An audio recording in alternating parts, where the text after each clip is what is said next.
You're doing it willingly. And you'll find that in Leviticus 1:3, right?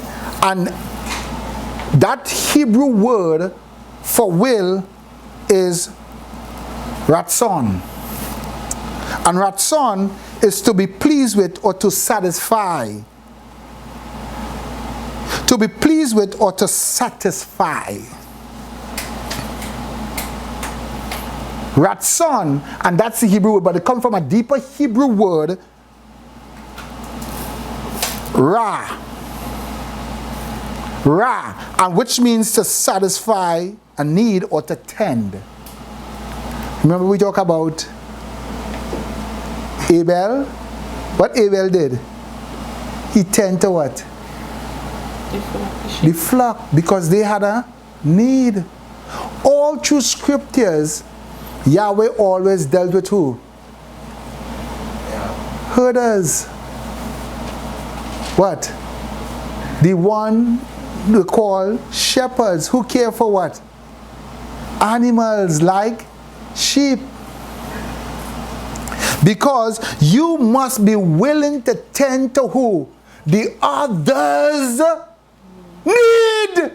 They don't even know they have that need of protection, but you, the shepherd, you, the one who sees and knows the environment is so dangerous, is seeing that these things could cause death to my beautiful creatures. This is why he said, no, you bring the best heifer, bring the best sheep, the best bullock, the best pigeon when you're coming to bring a sacrifice to me, because it comes from your willingness to make sure that that animal be properly well taken care of.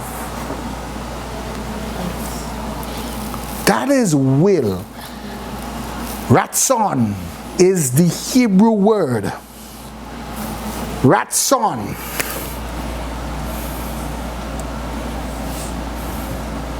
Ratzon.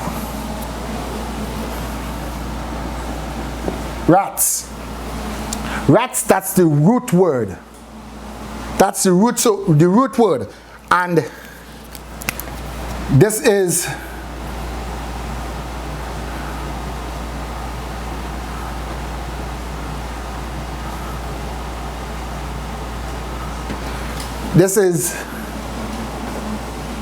the word as described when you're seeing to the needs of another. They're delighting in. You're delighting in. You have a delight in that. Ratzon, you just a delight in. You just have a desire just to do it willingly.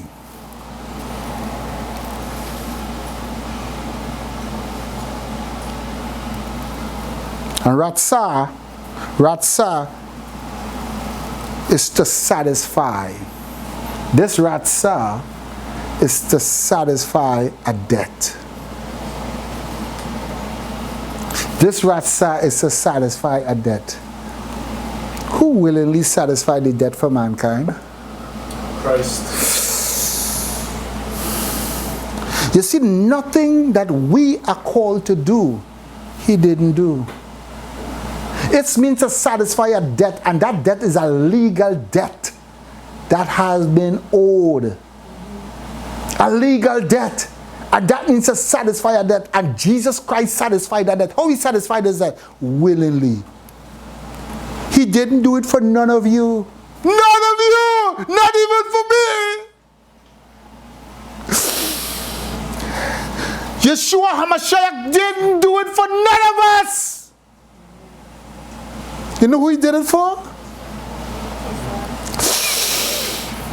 First and foremost, he did it to satisfy the what? The wrath and justice and judgment of God. Yahweh, Yod-Heh-Wav-Heh. And then, by extension, he did it for who? No. Who says that? His bride. Not for us.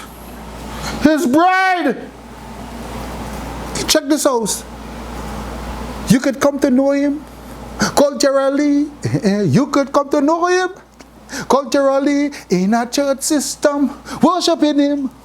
You could come to know him lifting your hands in a church system, but be far away from him. You could come to know him saying the prayer, confession, saying, Lord, I accept you, and becoming a son, not a bride. Only when you die. You die. You give what doesn't belong to you. That we don't even understand it. I'm a dead man, but I long to see him. I long to see. You see people talking about all these Christians who died. I'm just glad when they die. You know what I say? I was some more martyrs when they stand up and they say, listen, we stand for righteousness here. We stand for righteousness. And you know what? None of this is going to go on in this city here. And we're not going to take up guns and arms. We are going to establish marriage. When you reach a certain age, you're going to marry a man or a woman. And you're going to have copulation. And you're going to reproduce after your own kind. And we're going to build an environment where it's clear in reference to scripture that we are reflecting the image, the imago Dei of God. How? By the way we speak.